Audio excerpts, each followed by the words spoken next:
Well, it came out of a burning heart because he wrote this book in 1676, between the time of the restoration of the monarchy, 1660, and William and Mary's Act of Toleration, 1689. And in 1662, you recall, after the restoration of the monarchy, there was an insistence by the monarchy on total conformity to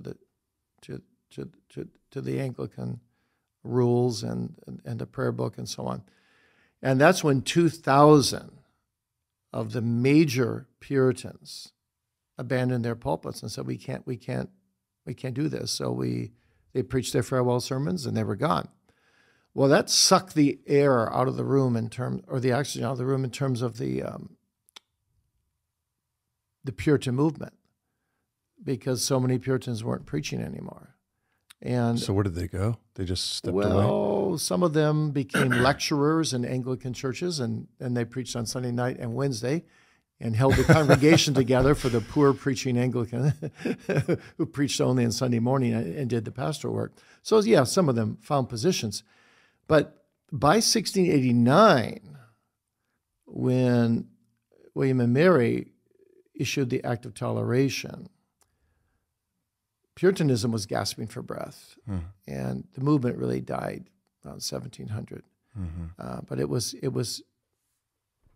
on a ventilator in 1689 already. So Owen is right in the middle of this period. He's seen the churches go down. He's seen them apostatize. And what is his position at this time?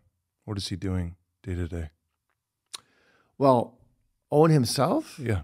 Oh, he's had all kinds of positions of leadership, but then he fell out of favor with Cromwell, and so now this is the period where he's really producing a lot of books.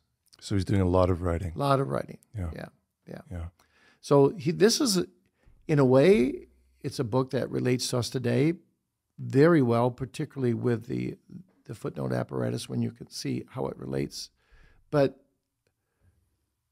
in his own day, this book was, a contemporary book. So like David Wells putting his finger on the pulse of the problems of the evangelical church today. That's what this book is doing in his own day. So he's writing against Roman Catholics. Yes. He's writing against Arminians. Oh, yes. Always take a pot shot at them. And he's writing against Socinians. And Socinians are gaining the upper hand by the 1700s. And, of course, the winds of enlightenment are not far behind. So he's discouraged what he sees going on in the church. The high, bright days of fervent godliness of the Puritan movement are waning. So Apostasy is a natural book that needs to be written. His main purpose of the book is to shore up those who have known what it is to live vibrant faith in Christ. Don't be moved by all these false doctrines, and don't move away from the pure gospel. Don't backslide. Be strong, even though we live in dark days today. That's the point.